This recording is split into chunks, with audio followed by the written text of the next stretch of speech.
What's going on, everybody? Tom here with Keto Lifestyle, and today we're going to be going over a lot of the most common sweeteners that you will find in keto products or things like that. Now, I do have my cheat sheet right here, so I know my handwriting's awful, but if you see me looking at this, it's just because I don't want to give you guys bad information, and I'm going to give you glycemic index numbers, things like that. I just want to be sure that they're accurate. Now, I will also post a link in the description to a website where they've kind of compiled all the information on these sweeteners, the glycemic index, calories, any cautions from the government, things like that. But the structure of this video is going to be kind of like this. I'm going to kind of go over the sweeteners and their glycemic index. I'm going to go over any warnings or anything like that that I can find based on their safety. And then I'm going to make my recommendations based on what I think you should be using. But before we start, if you have not subscribed yet, please go ahead and hit that subscribe button. It takes 2 seconds and it helps me out a ton. But without anything else, let's get started. So, to give you guys a baseline, sugar is 65 glycemic index, right? So I'm going to probably add that somewhere over here as a baseline, just so we have something to compare these to. Now, so we'll start with a few of the natural ones. So sugar, it's, it may be labeled as sucrose. It's got a glycemic index of 65, which means it will spike your insulin. Another natural one would be honey with a glycemic index of 50. And again, it'll spike your insulin, but that is natural and we'd expect that. And every now and again, you'll see people on the keto diet will have a tiny bit of honey, but use it sparingly. And then like maple syrup, again, another natural sugar. It's got a glycemic index of 54. So that's where we're kind of like comparing things to it as terms of what is good and bad for keto. And then there's one of them that a lot of people say that's keto, which I'll get to in a second, that I don't really find to be keto. And that would actually be xylitol. Now, you'll see this quite a bit in sweeteners. I personally just really don't like it. People use it and even buy bags of it and use it in their own personal baking. The reason I don't like it is it has a glycemic index of 12, and this is actually a sugar alcohol, so it can also be deducted from your total carbs if you're counting net carbs.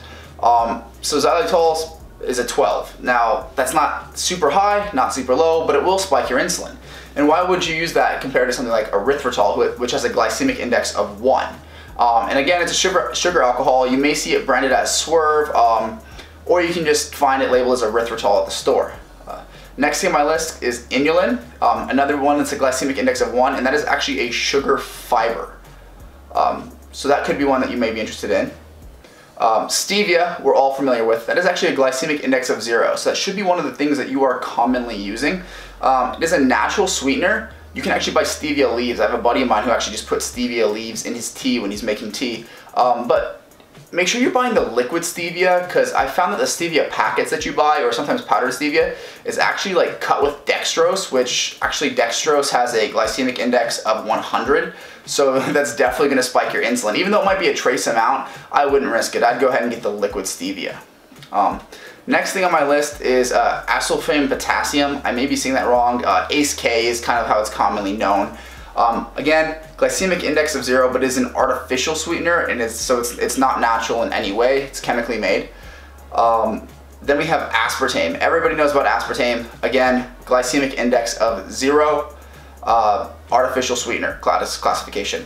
And then there's sucralose, which this is maybe more commonly known as Splenda. Again, glycemic index of 0, and it is an artificial sweetener. And that kind of brings us to like the end of like the low glycemic index ones. But I just have a couple other ones on here that I see in foods a lot that I want you to be kind of cautious of. So one of them is Maltitol.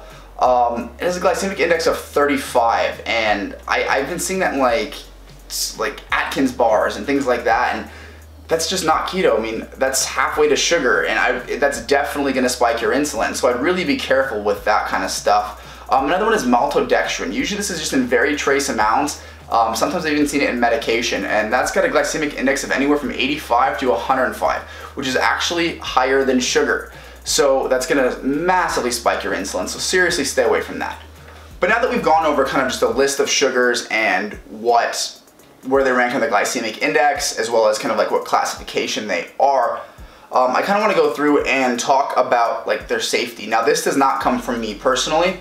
This comes from the Center for Science in the Public Interest, which is like a US department. So I'm going to link also to a website where you can look this up down below, just in case you guys have any concerns with what I'm saying. Most of it's kind of common knowledge at this point. Also, another sweetener that I forgot to mention is monk fruit, and that's a natural sweetener, and it's got a glycemic index of 0. But that's kind of the first one I want to talk about when it comes to safety.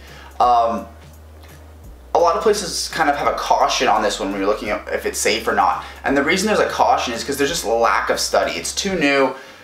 We'll figure it out. There's no real concerns at this point, but they can't really mark it 100% safe because there's been very little study done on it. Xylitol, they're actually issuing a word of caution on, kind of cut down on this product. Again, you can read up about why, it'll be linked below. Erythritol, green light, everything's safe with erythritol. Inulin, same thing, green light, everything's safe with that. Stevia, good to go. And then you've got things like ACE-K and aspartame, which everybody's like super worried about. Now from a ketogenic standpoint, those aren't going to spike your insulin, but they have like a lot of reports of causing sickness and like a lot of medical concerns on there. So I really would recommend you stay away from those.